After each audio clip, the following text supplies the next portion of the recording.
Right, thanks everybody. As I said, I'm not going to make a long speech. We know why we're here today. From May the 8th, we were faced with a long and looked like being a very drab battle of the bland leadership election. And then this man entered the race to a lot of our great wishes. And we've managed to secure him to come to Coventry today. I know he had a fantastic day in the Northwest yesterday. He's off to Birmingham later today, so I'm not going to waste any of your time listening to me, because you haven't come to do that. You've come to listen to the man we hope will be the new leader of the Labour Party, Mr. Jeremy Corbyn.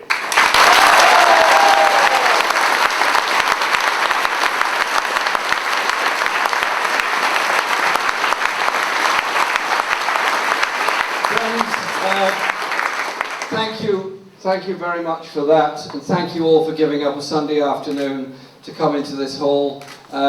If we could have body heat powered air conditioning, it would work well this afternoon. Now there's a technology question for somebody. Who can solve it? I'm sorry we're a bit late coming. We were at a big rally in Liverpool last night where we had 1,500 people packed into a hall that was supposed to be for 800, so you get the feeling. Unfortunately Sunday services aren't what they might be, so we've had a bit of a complicated journey, but we've got here now, so I'm sorry to have kept you all waiting. The campaign is fascinating and going extremely well, and I want to say a big thank you to all those people that have done so much to bring about a very good grassroots organisation across the whole country. 5 weeks ago we managed to get on the ballot paper with enormous difficulty, and I do pay a very genuine thank you message to all those Labour MPs that nominated, about half of whom didn't really agree with what I was saying at the time. Have since gone into deeper disagreement with me, but I see a turning of the tide, and the deeper disagreement is now becoming a lesser disagreement, indeed a shallower disagreement, and in fact I think within about a couple of weeks there might be no disagreement at all. That's politics for you. But I also want to say, very importantly, a big thank you to all those people that recognised the need for a serious debate in the Labour Party after the election defeat in May, and wanted there to be a proper policy discussion. I agreed with them. That was the view I put at the Parliamentary Labour Party. It's the view that many of us put. We weren't to get that opportunity. Instead, we're into a very lengthy leadership contest, which is, in effect, that debate.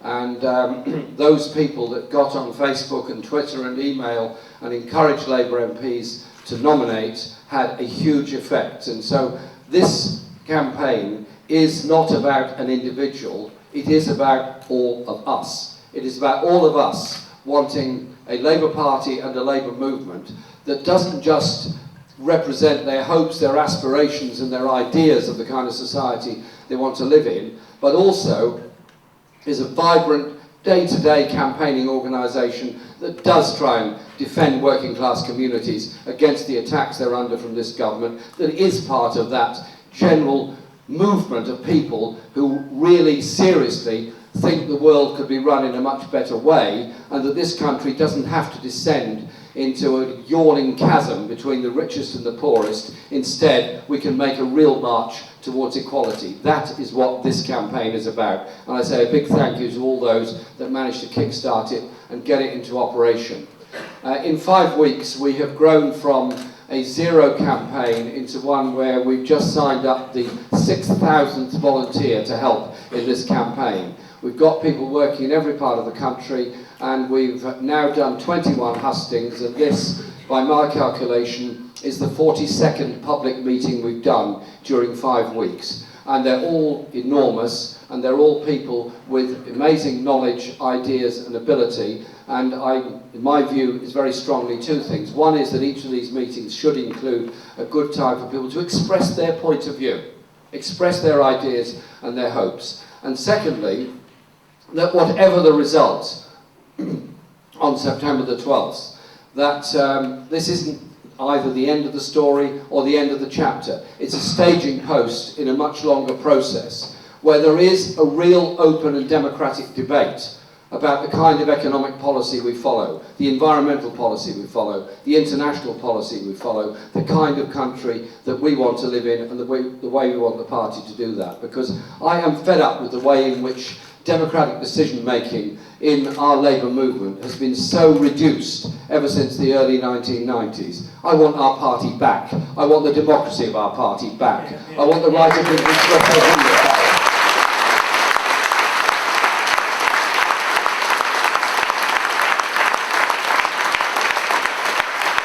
And you'll forgive me if in honour of our great friend and mentor Tony Benn, I take a sip of tea as we're speaking at this meeting.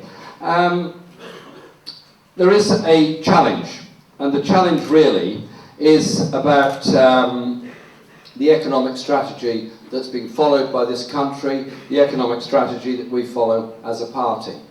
2008-9, the banking crisis was real, dangerous and desperate.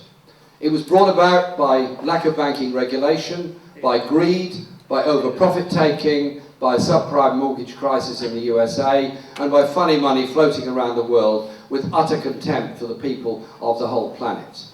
And there are people in our party who at that time said, and I quote, they were intensely relaxed about the filthy rich. I'm not. I don't think any of you are. I get very alarmed when we hear that kind of comment. The initial response of the government was the only one they could do. That was to bring the banks into public ownership, to try and ensure that the economy survived, and to also increase benefits and pensions as a way of putting money into the economy, because there's a fairly little known secret that if poor people have got money, they spend it. If rich people have got money, they put it in a tax haven. And so it's quite important to actually put money into the hands of the poorest people if you want a vibrant and effective economy. And so we went through to the 2010 election.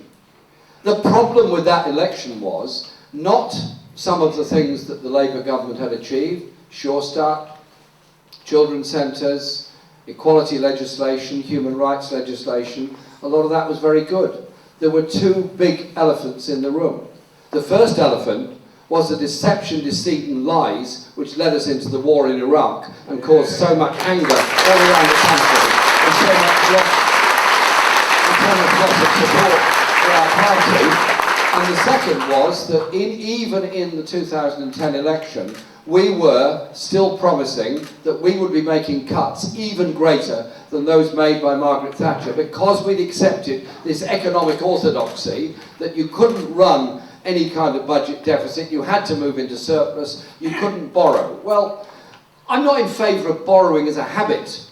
What I am saying is that the role of a government, the role of Parliament, isn't just a bookkeeping exercise, it's also about the life chances, lifestyle and opportunities of every person in the whole country. And not surprisingly, we lost the 2010 election. We've now had 5 years of Lib Dem Tory austerity, and we can see the consequences of that. You can see that in the frozen wages, the lower incomes, the 0 hours contracts, the insecurity of jobs, young people massively in debt following university education, unable to get work. You can see all the consequences of that process. And so when we came to the 2015 election, there was some good stuff in the manifesto, no question about that. But the underlying problem was we were still supporting wage freezes in the public sector, we were still going to be cutting local government expenditure, we were still going to be making cuts in central government spending because we'd wedded ourselves to this arbitrary date to move into budget surplus. By the way, this arbitrary date keeps arbitrarily moving a little bit further away. It's a bit like chasing the crock of gold at the end of a rainbow. Every time you think you've got there, the rainbow's moved on a bit. And when you get to where it should be, the rainbow's gone altogether. And crock of gold there is not. So we didn't win in May. And so we've got to have a very fundamental think about where we go from here. Do we, as a party and a Labour movement, say, well, there's a Tory government in power, there's a Tory government in office, by the way, on the magnificent total of 24% of the electorate supporting them. Do we then accept everything they say and put up with it and hope that in 5 years' time people will be so fed up with the Tories that maybe they'll vote for something else? Well, I think we've got to be a bit more honest with people and a bit more fundamental about it. I think we have to say that we want a different economic strategy. And we put forward a very serious, quite lengthy economic strategy document, which is about investing in people, is about investing in manufacturing industry, is about investing in high technology jobs, is about providing real chances and real opportunities for young people. As many of you will know, I have said and continue to say that I think the holding of nuclear weapons is immoral. I do not support the nuclear disarmament, nuclear arms programme at all. I'm one that's in favour of nuclear disarmament and therefore would oppose the replacement of Trident in 2016. But, and there's a very important point to make here. I also recognise a large number of people are working on that programme, very, very skilled people, making something which I'd rather they weren't making, but nevertheless they're very skilled people. And they are not the problem. The problems are the politicians and the military thinkers that have brought this thing about. So I am strongly saying, ring fence that £100 billion that would have been spent on Trident to invest in high technology manufacturing industry jobs, to invest in an arms conversion agency and a national investment bank, so that we don't lose the skills, the brilliant skills of those people. Instead, they're making something that is less dangerous to the world and more socially useful. It is a complicated process to go through. I don't underestimate that. But I think it's a process we have to go through, and that is why we're putting it forward as a serious proposal for serious discussion, both before September the 12th and whatever happens on September the 12th, a process after that. Because I grew up in the Midlands, in Shropshire, and I come from a family of engineers and a family of people that have always wanted to develop and make things.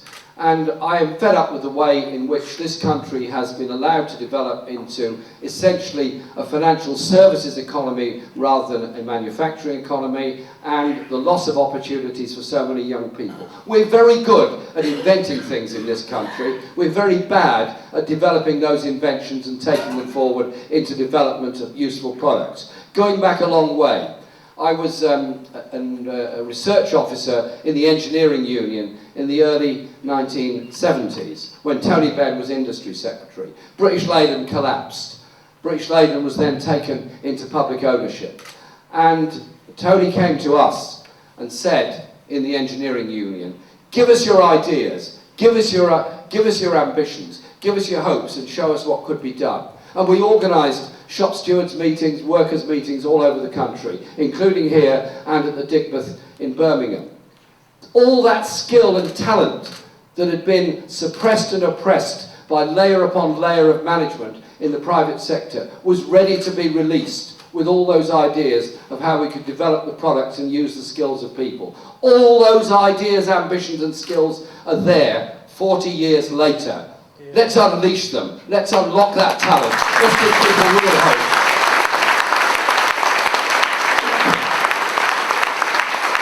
And the other side of it, of course, is the kind of society we want to live in. The Tory government, I like to think they've got 4 horsemen of the apocalypse about them. But so far only 3 have got out of the stable. And the 3 are the budget, the so-called Welfare Reform Act, it's great the way Tories abuse language, and the Trade Union Reform Bill. Yeah, another abuse of language. What's this budget about?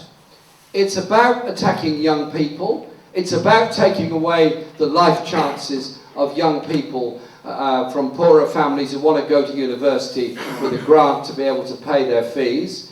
It's about taking benefits away from the 3rd child onwards in any larger family.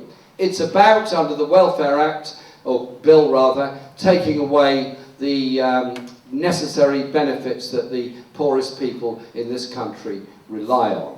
It's not about challenging the waste of expenditure by a combination of subsidising low wages through in-work benefits and subsidising high rents in the private rented sector through the housing benefit system. Surely we deal with the housing crisis by investing in council housing, by controlling the private rented sector and giving people an opportunity to get somewhere to live.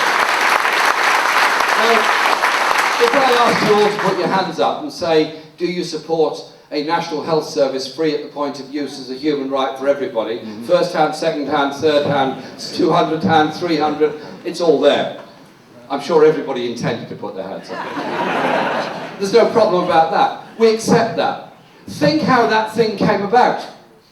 Those people who, in the 19th century, were decried as obsolete, obscure fantasists and dreamers. How could you possibly give everybody free access to a doctor and a hospital? What a ludicrous idea. Imagine the way they were treated.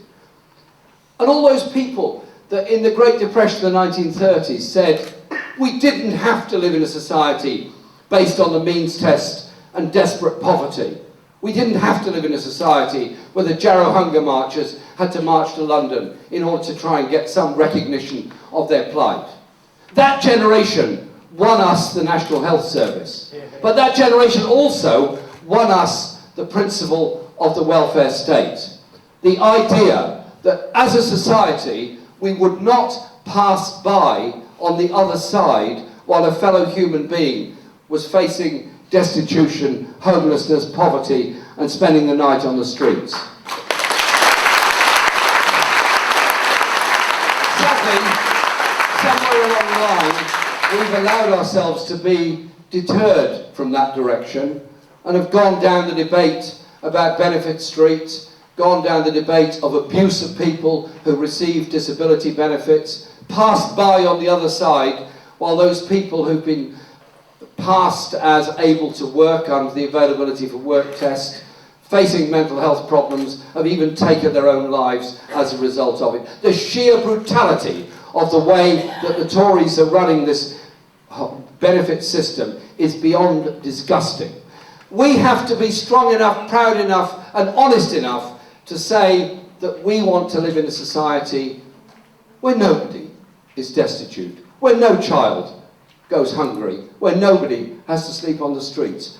Isn't there something deeply wrong about a wealthy country like ours indulging itself in an orgy of criticism of those people who are victims of often a very, very brutal system? And so this campaign is about a different economic policy, an economic policy that works for all, forward-looking, enhancing and using and developing the skills of everybody. But it's also about the kind of society we want to live in, where we don't allow people to lead a life of poverty and desperation. And so we're suggesting the minimum wage can be the TUC figure of £10, eminently affordable and actually saves money to some extent through the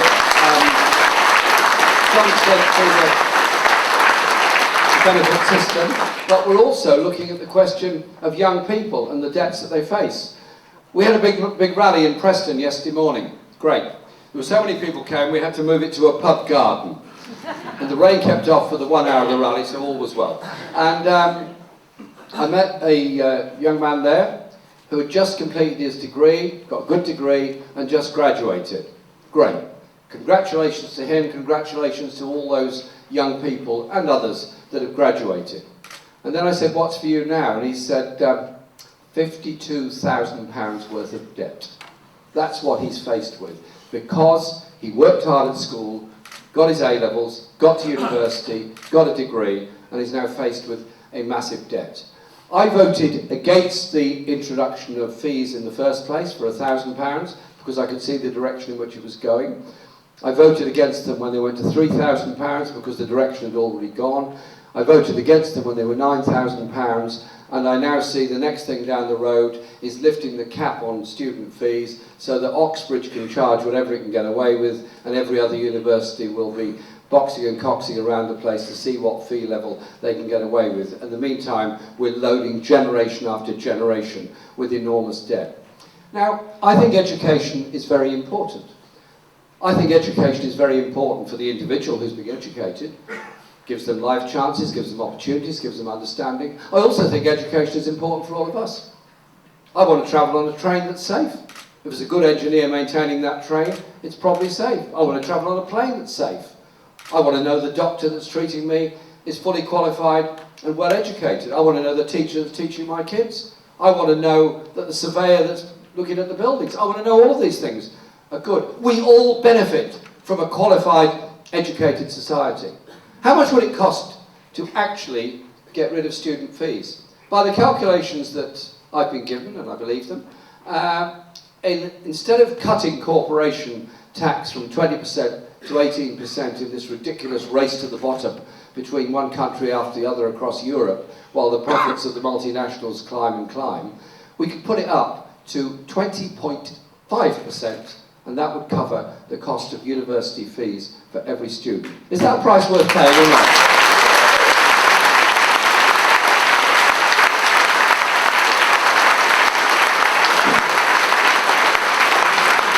There's lots more I could say, and I don't want to go on too long. I just want to say two other words about the kind of society we're in.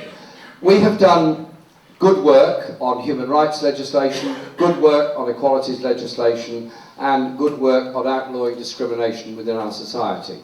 Things have changed a great deal during my lifetime, and I've been proud to be part of that, and some of those things we've achieved in Parliament. But we still live in a society where black youngsters have less chances than their counterparts. Well, there's a disproportionate number of black youngsters in the criminal justice system and underachieving in school. Where there is a gross income level inequality in our society, where the richest 5 families own the equivalent of the wealth of a fifth of the entire population. There is still a gender pay gap where women overall earn 21% less than men. And the only monitoring of gender pay that's done is in companies employing more than 250 people. And these days, many companies are actually much smaller than that, and therefore they're not subject to it. And there is a disturbing rise of the far right in Britain today, and there is a blame culture that goes on against minorities. I look upon the crisis that's happening now in Calais as a humanitarian crisis.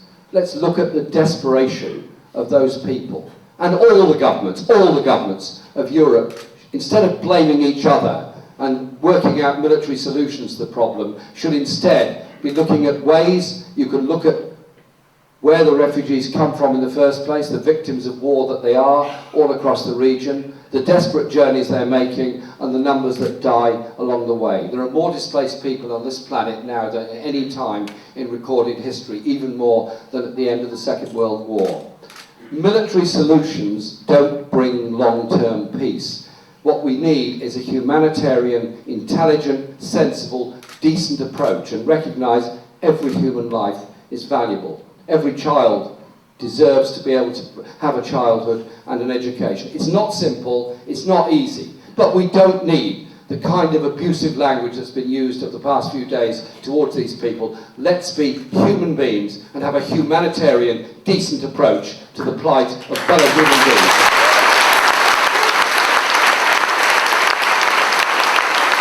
And I conclude with this point. Our campaign is about, yes, the leadership of the party. It is about the direction in which this party goes, and none of it is simple. We face huge challenges in the world, in the environment in which we live, the jobs we need to create, the kind of society we want to live in.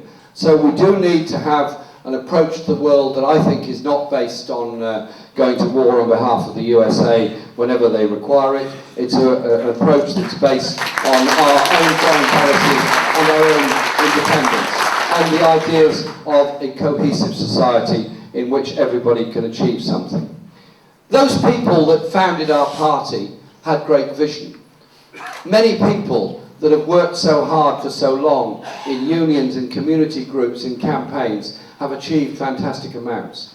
Political change, in my experience, doesn't come around because groups of members of Parliament sit around a table in the august setting of the members' tea room of the House of Commons and think, Goodness, we must solve this problem of inequality. Goodness, we must deal with the poverty of the people in this country. It tends often, these discussions, to develop into political games, who can do down who can be abusive to somebody else, and who can gain today's advantage for tomorrow's defeat of somebody else. Well, I have seen all of that, and I've observed plenty of that over the time. And the papers are full of, well, frankly, full of psychiatrists discussing what our campaign is thinking about. I have to say, I was totally unaware of some of the thoughts we're apparently having. I was completely unaware of all of it. So I'm reading the Sunday papers with great interest, because it saves us having to do any thinking, because there's a lot of very clever people out there doing all the thinking for us. But I just say this. Politics and our lives are very serious and very important. The adult social care crisis, the mental health crisis, privatisation of the NHS, academies and free schools that ought to be part of an LEA, all serious, very important issues. We haven't got time, interest, inclination or energy to involve ourselves in personal abuse of anybody. I don't care what people say, because I ain't saying anything in return. We are sticking to the issues and the policies and the hopes and aspirations of ordinary people.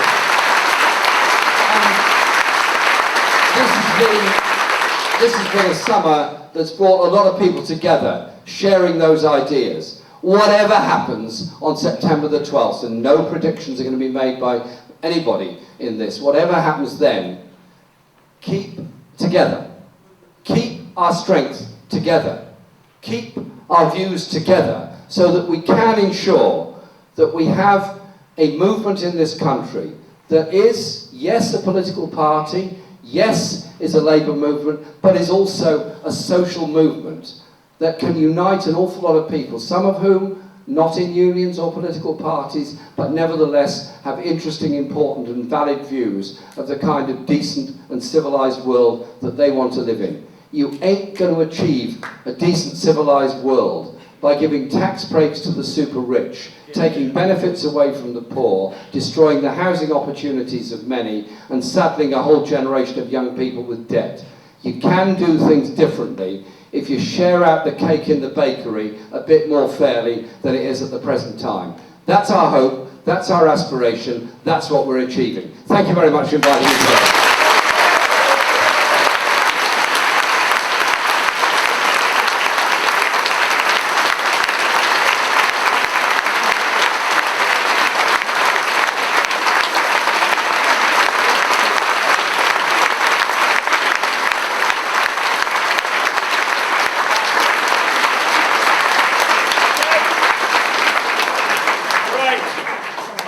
Questions from you now. We've got Jeremy till 3:30, so I'm going to take questions in groups of 3. So if people want to indicate they've got a question, right, loud, this way, loud, I will get to you as soon as I can. So, got a lady at the back there. Well, and points of view as well. Colleague here, and gentleman there in the blue shirt. Okay, at the back. You next. Yeah. No, first. Yeah. Just like Jeremy, 2 points on investment that he's talking about. One is around PFI, because we're saddled with tens of millions of pounds interest payments on our hospital here because it's PFI. And secondly, to say a bit more about the National Investment Bank, is it going to have a green focus, or is it going to be moving us towards the circular economy?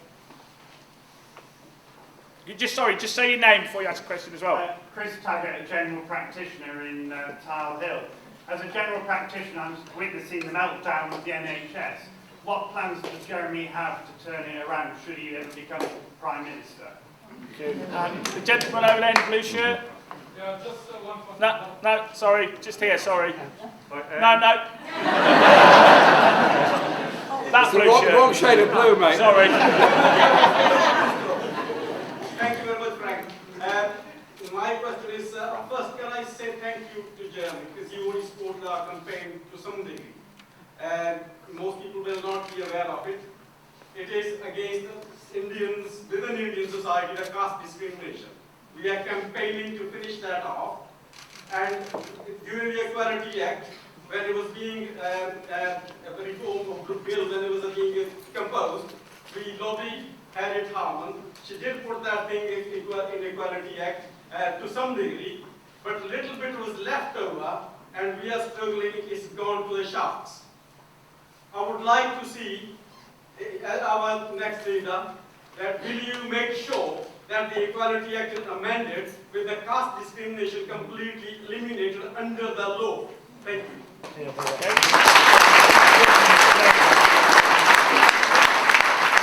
Thanks, Jane.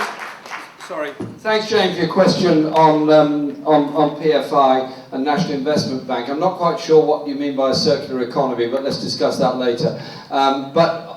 I think I know what you mean, but I'll answer your point on PFI. When PFI was first dreamt up as an alternative for Labour before the 1997 election, the BBC called me up and said, what do you think about private finance initiative for funding public services?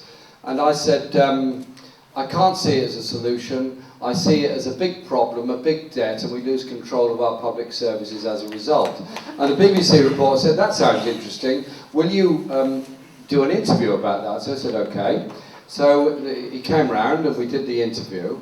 And I then got the most unbelievable levels of abuse from the party leadership and party colleagues saying, you don't know what you're talking about, it's the only way forward, we can never raise taxation to do anything, we can only do it by this means. And I said, well, sorry, you're totally wrong. One is you can borrow through Public Works Loans Board, which gives you secure long-term funding. It doesn't lose you control of the services. And secondly, PFI will be a millstone around the necks of any school or hospital or housing project that's built through by PFI.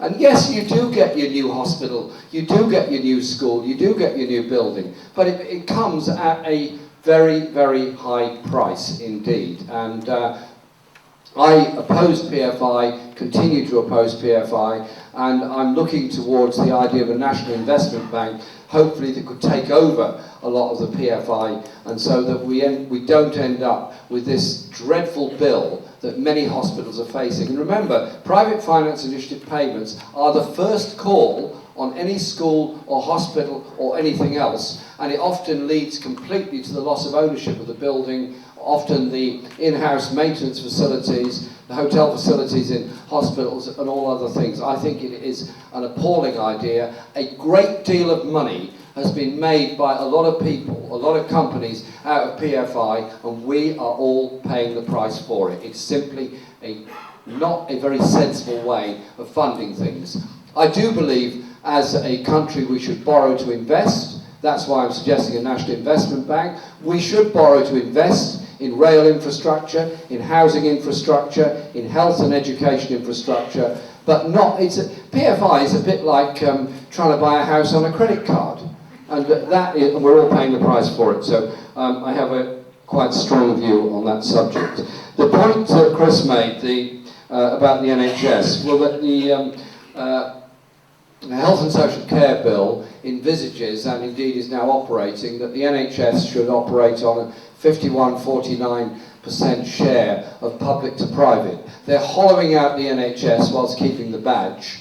They are working GPs and doctors harder than ever, and then the idea of a 7-day NHS seems to be accompanied by routine abuse of any medical practitioner at any level within the NHS. I recall the same levels of abuse being thrown at teachers a few years ago. Sorry, let's have respect for people that have worked very hard to qualify as doctors, nurses, anaesthetists and all the other crucial grades in hospitals and GP services, and treat them with respect. If there's to be 7-day working, and I'm not necessarily against greater access to the NHS over weekends, fund it properly.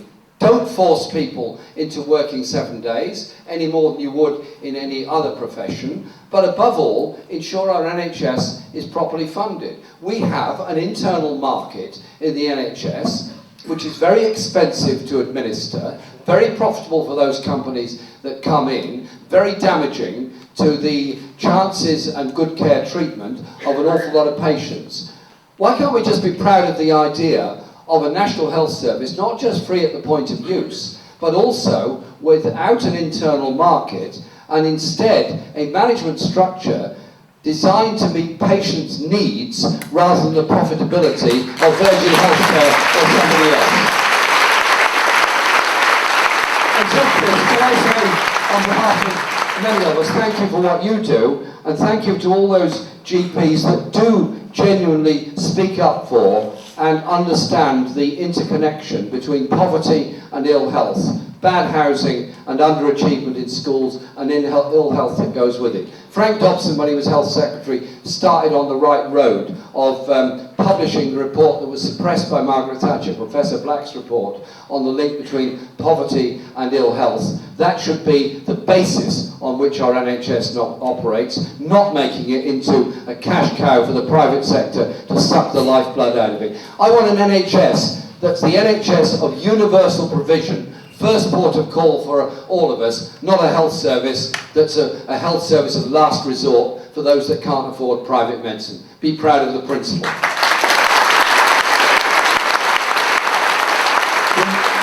The last point that was raised, thank you very much for raising it. I'm a member of the Human Rights Committee in Parliament, and I'm also chair of a committee on Dalit discrimination. This is discrimination by caste and descent, which is a major problem, particularly in India, Pakistan, Bangladesh and Nepal, but it is also an issue in Britain. And when the Equalities Bill was going through Parliament towards the end of the 2005 to 10 Parliament, a number of us put forward an amendment to outlaw discrimination by caste and descent. John McDonnell MP, a good friend of mine, put forward a very clever amendment which required whoever the government was after the election to undertake research into this issue, which was done.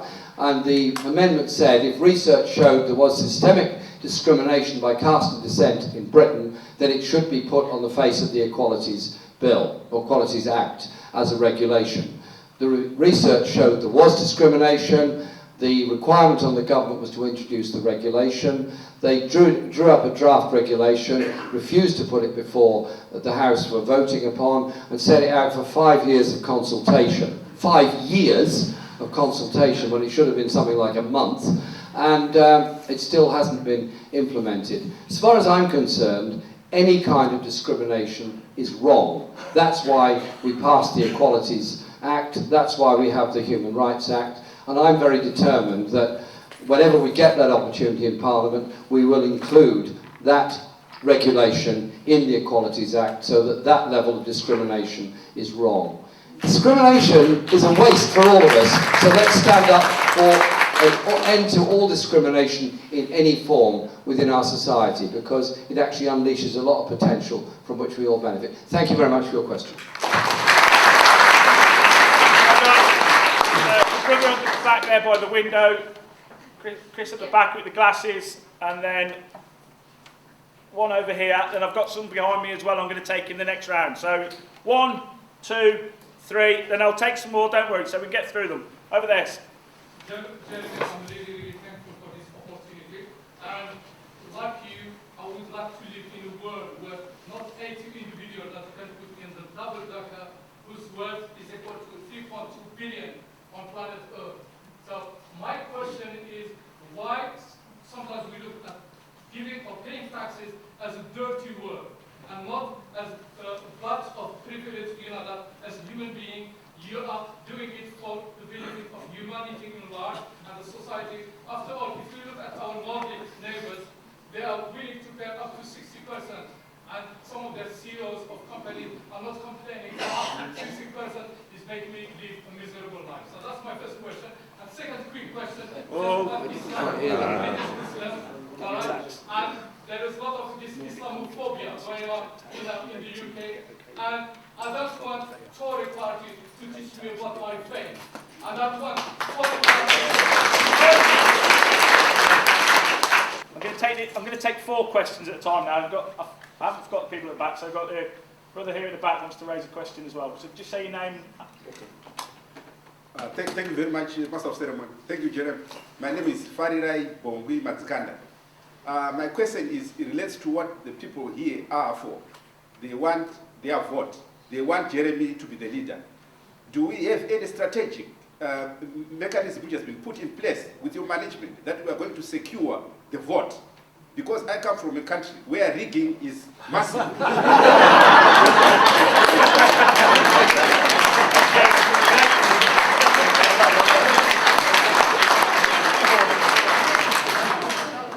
Okay, so I'm going to take the questions in 4. So we've got 4 there.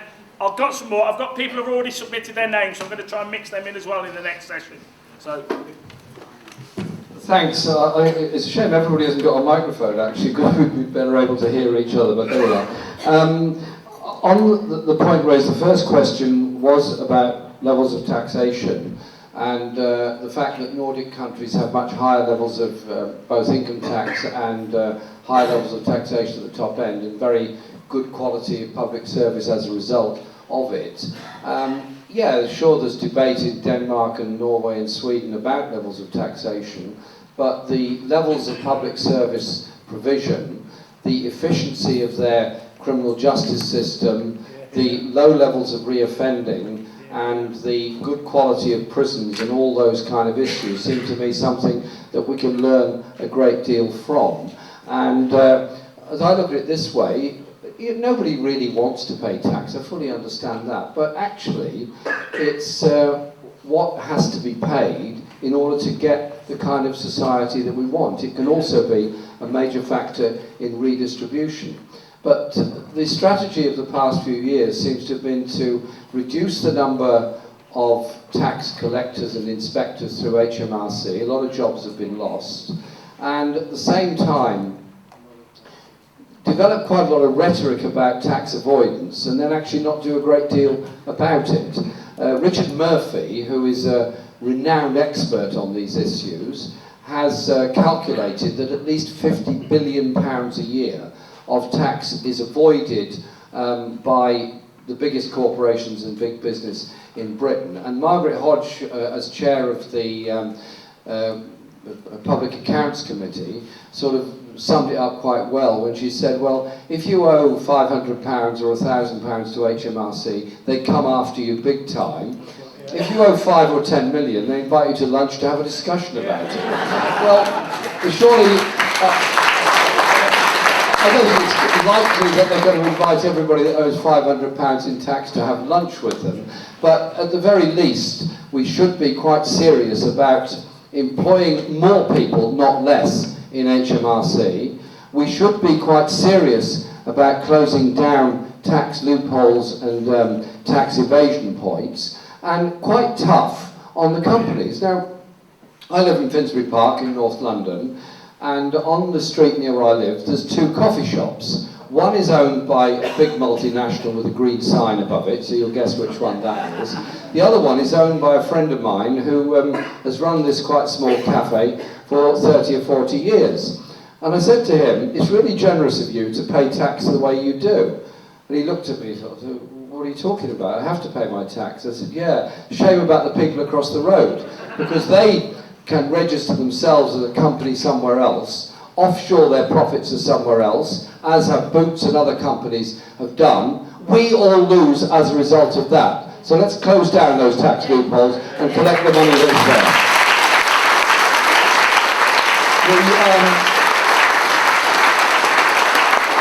The question from Karen on gender equality, a number of issues. One is to, I think we've made a mistake in closing down the various equality commissions and merging them all into one equality commission. I think there should be questions on the rights of women, rights of disabled people, ethnic minority discrimination. Those should be often separately looked at, and so that those commissions are properly focused on them.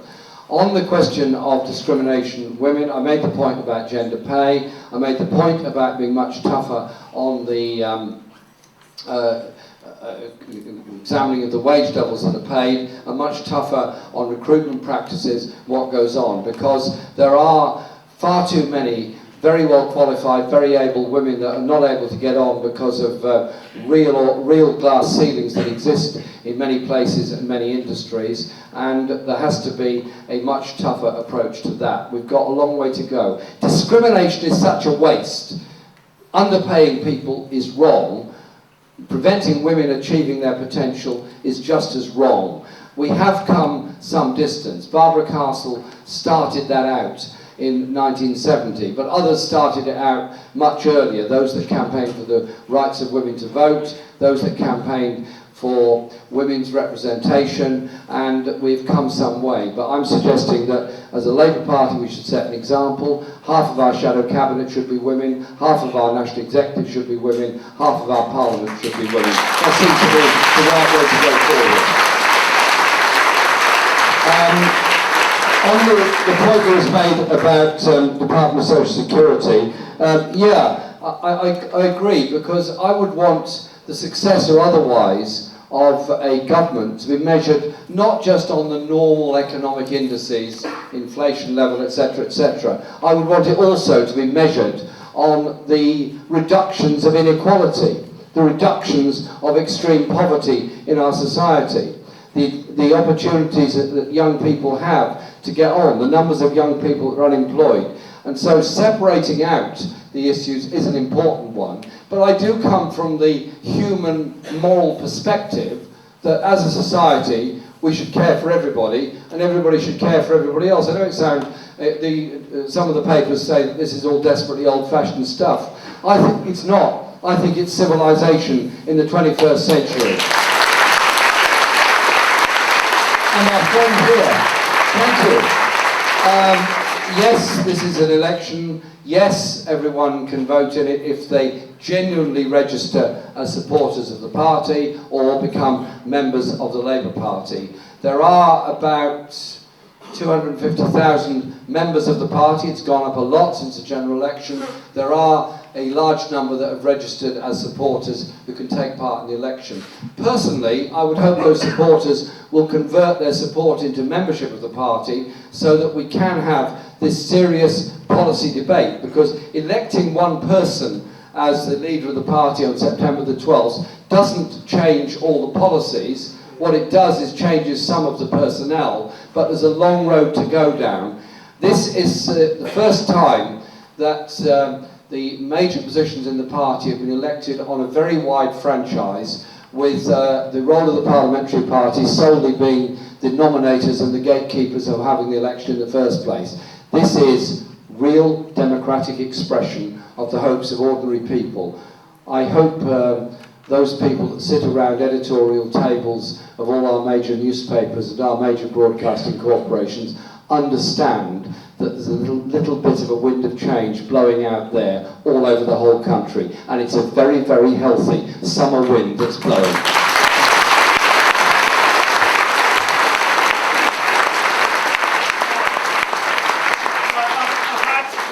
We had 4 questions submitted earlier, so I'm going to take 2 of those and 2 from the audience. I'll take this lady here from the audience and this gentleman here who I picked in the blue shirt the first time round. It wasn't his blue shirt. It was the wrong shade of blue. It was the wrong shade of blue. And then can I have, after those 2, can I have John Swift and Peter Casey? Can you indicate where they are? Peter's there, John's at the back. So, lady here at the front. Yes, I'm Helen Lord, I'm from Warwick. I'm retired, but I'm a Citizens Advice Generalist Advisor, and I'm very concerned about the demonisation of the least advantaged people in our society. And unfortunately, this seems to be readily accepted by most of the newspapers that ordinary people read. And I just think they're going to crucify you. And I'm just wondering how you're going to deal with the papers, you know the ones I'm talking about. I'm Spartacus. How are you going to deal with the familiar papers that we all know about? First of all, about the demonisation of people who have had nothing to do with the economic crisis and have very, very good cause for claiming what they claim.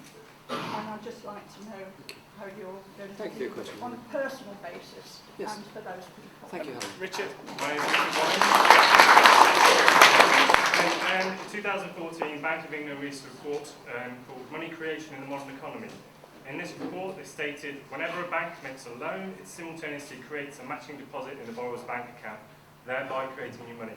effectively we have a privatised money system. So what are your views on monetary reform? Okay. John Swift. John? Welcome, Jeremy, Coventry. My question is related to the state of the party. My membership card tells me Labour Party is a democratic socialist party.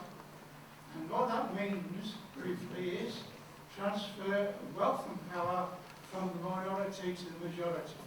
Which I understand means from the ruling class to the working class. And my experience here in the Labour Party is that the party is neither democratic nor socialist. The party has abandoned its socialist perspective, and it has also forgotten that it was founded to give a voice to organised labour in Parliament. My question is, should you become a member of the Labour Party, which we all want here, what and how are you going to address those problems?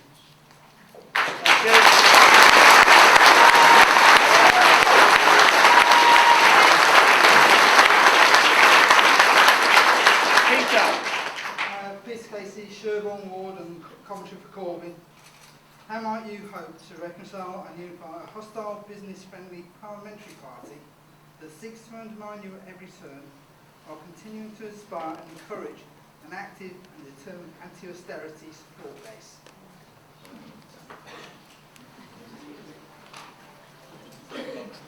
That's it, then, Phil. Do you want to take one more? You've got 4 there. Do you want to take some more? I'll take 2 more then. All right, we'll take 2 more. So we've got... Do you want to read yours as well? Got gentleman up here, and then this lady here. So, do you want to introduce yourself? I'm Matt. 3 things really quickly. Jeremy Corbyn, you have given me hope, is the first one. The second one is I'm a second-year physics undergraduate at the University of Warwick, doing an integrated master's, who will graduate with £66,000 worth of debt.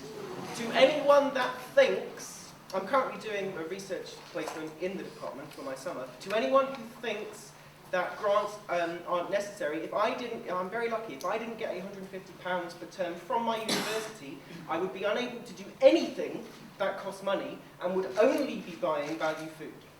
And sorry it was wrong, but the question is, the media have seized upon this number of if global average mean surface temperatures rise by 2 degrees, that's going to be a cataclysm. That number came from a 1970s economist. It has no scientific meaning.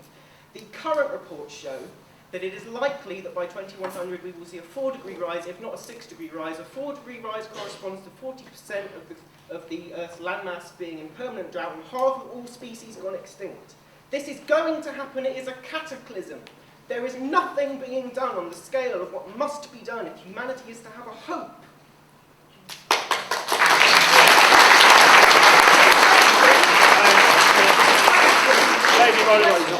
Is since there is almost no public mandate for action, and the action has to be huge, what sort of reform and restructuring will you be considering? Okay.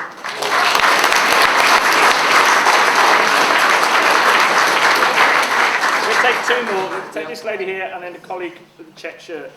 Hi, Jeremy. My name's Patmore Quinwood. I'm a member... You better stand up so everyone Pat. can hear you. It's difficult with the dog. I'll tell you what, use Sorry, the... if I stand the up, my microphone? dog Do you stands want the up. microphone? Yeah. Come round here. Don't stand it. Are you okay then?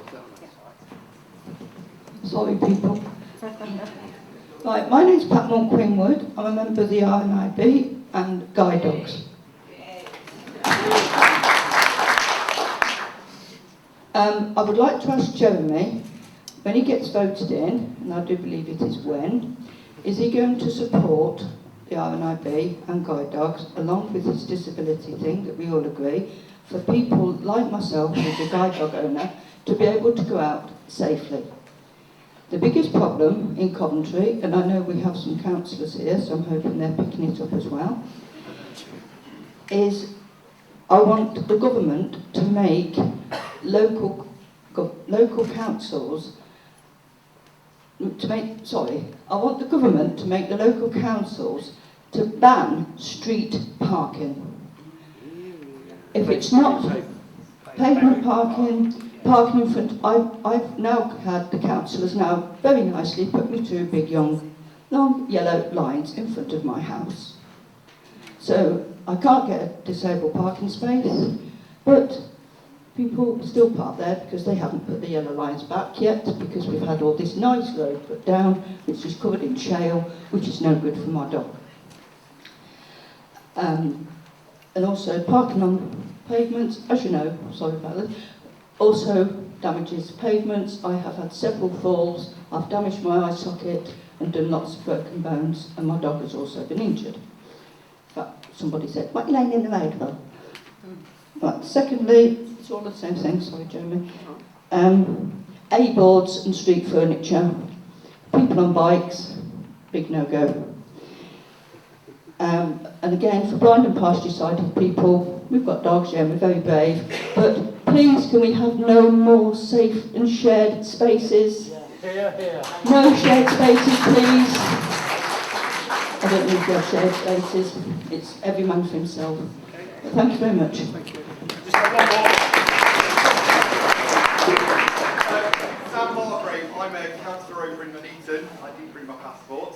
In Nuneaton we used to vote, we used to weigh our Labour votes, and under Blair we lost, more than 10,000 votes. So to my former PPC who supported Liz Kendall and others in Nuneaton who say you've got no hope of winning Nuneaton back, for me in a marginal council seat and for other councillors here, what are you going to do to win places like Nuneaton, and can you? I mean, I believe you can, but what do you feel? Okay. Thank you. Okay. Thanks very much for the questions. I'll go through them. First of all, Helen, your question about the CAB and demonisation, you're right, because we have had systemic cuts for the past 5 years now in citizen advice bureaus, law centres, any kind of voluntary advice thing. And every time those are cut, people who desperately need help and support don't get it. The DWP saves money and people go hungry as a result of it. And this is then accompanied by a litany of stories in a lot of papers, the Metro, the Evening Standard, the Daily Mail, the Sun, and so on, always on about benefit scroungers. Now, nobody in this room is in favour of anybody claiming something they're not legally entitled to. Nobody's in favour of anybody defrauding the system or anybody else. But I just say to you that the levels of abuse that are heaped against people, particularly those with disabilities and mental health conditions, is quite unacceptable in a society. Can't we be a little bit more human about how we approach these things? And you kindly asked after the unfortunate comments that are sometimes made in my direction. It's life. I don't care. I honestly do not care what people think about me or anybody else as an individual. I'm not terribly interested. I'm much more interested in the policies and the politics that go with it. And since our campaign, and I stress it's our campaign, it's not me, it's thousands of people that are working together on this, absolutely refuse to engage in that level of debate, it forces others to reckon with the policies that we're putting forward. There's nothing the popular press would like more than us to get involved in abusing X, being rude about Y, making jokes about Z, and all the rest of it, because it would be a wonderful distraction from the fundamental issue that we want our party to represent an economic direction, a social direction, and a human direction that is very different. By refusing to engage on that low level of debate, we have actually, I believe, encouraged and achieved a much higher level of debate and higher level of understanding within our society.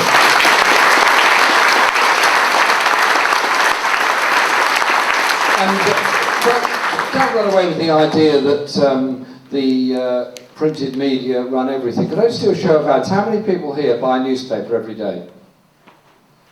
It's about a fifth of the audience or less. How many buy one once a week? It's the same people. How many people never buy a newspaper? Yeah, that's it, you see, that's the point. and presumably you pick up your news either from television, radio, or online. There are lots of alternative sources of picking things up, and we should use and not be afraid to use social media. It's a way of getting huge numbers of people involved and a huge message around. But we also have to support the NUJ in its campaign to prevent the concentration of media ownership. And whilst I'm sure every one of us here occasionally is shouting at the television when the BBC is showing the news, I certainly have, I'm sure all of you have, I defend the BBC as a public service broadcasting organisation. I think we all should.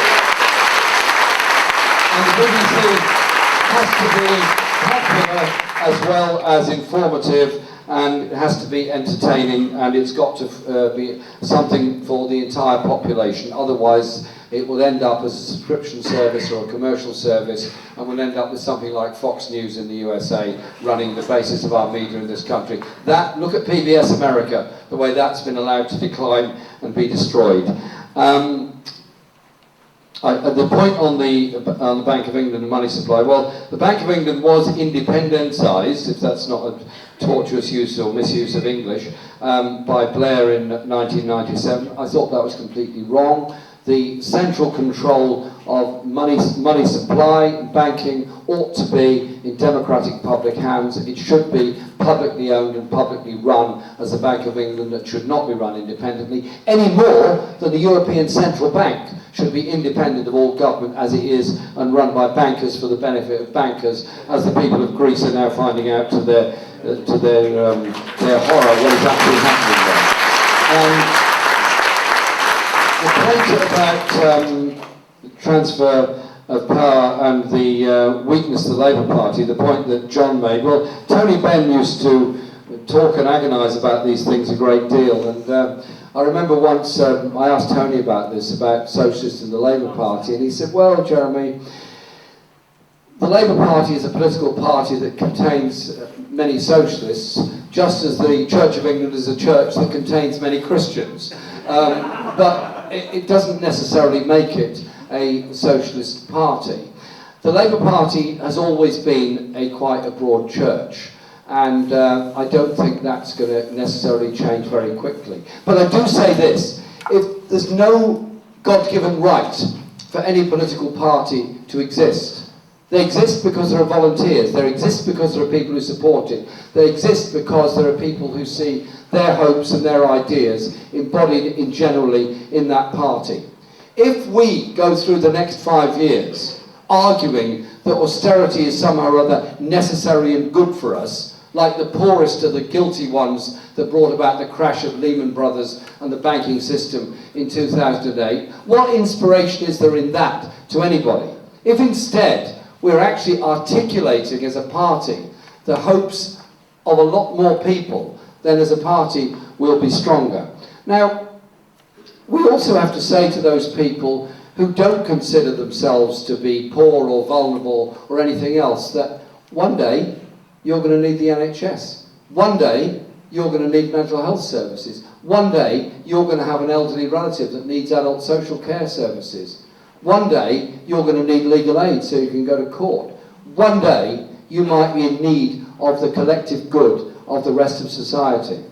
The NHS principle is something one can apply to society as a whole. If we run away from our basic principles as a party, we disappear as a party, and I am very determined that this election process will bring about something very different. Now, you very kindly mentioned, Peter, that the Parliamentary Labour Party are not necessarily at one with this campaign.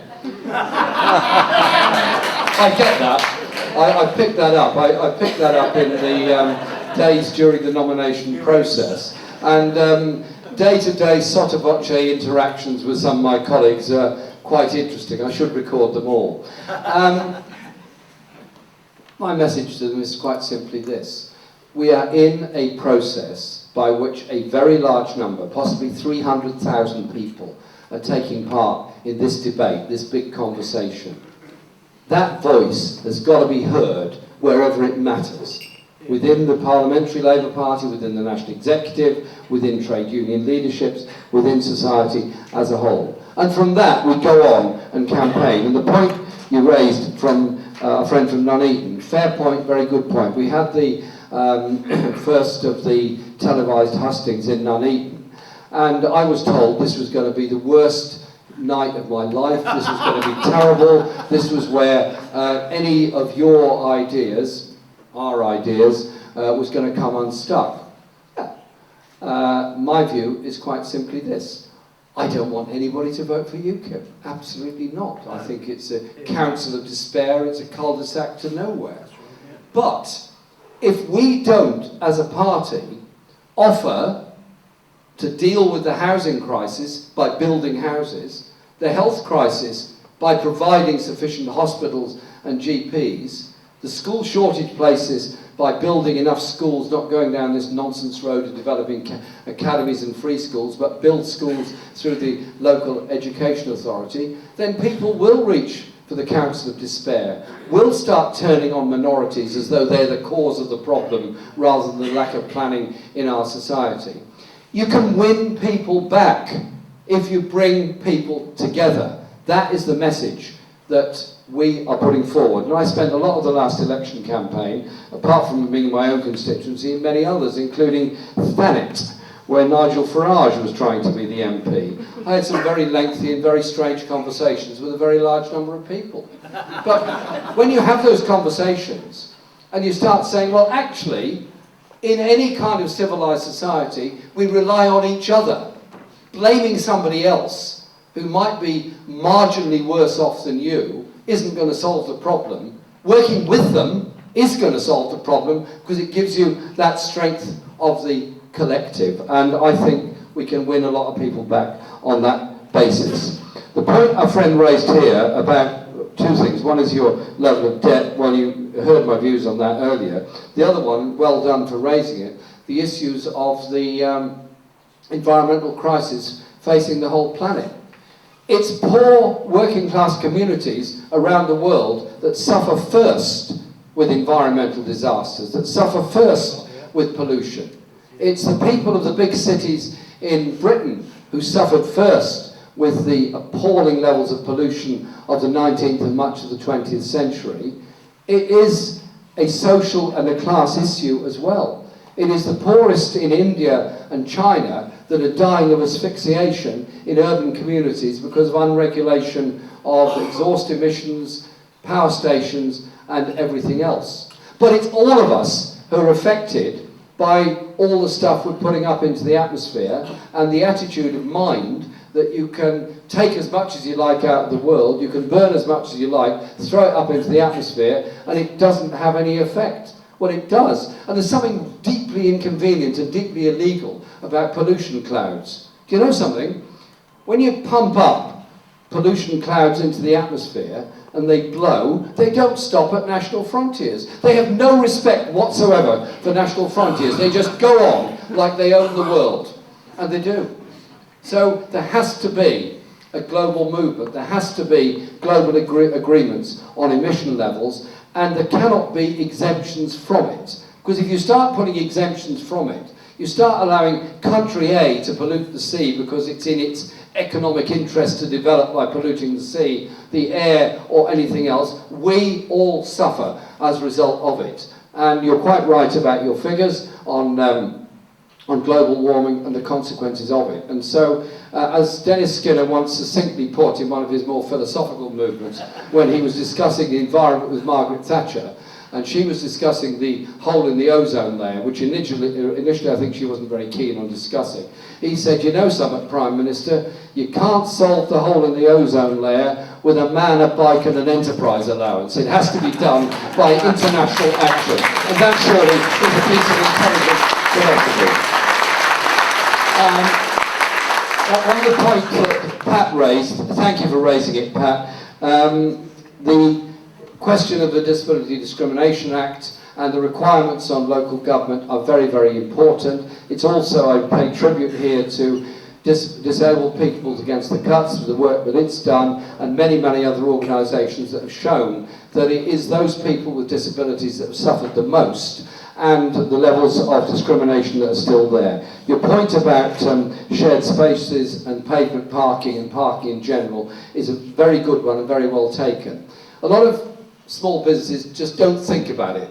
They stick a table outside a cafe, don't think about it. They stick an advertising hoarding outside, don't think about it.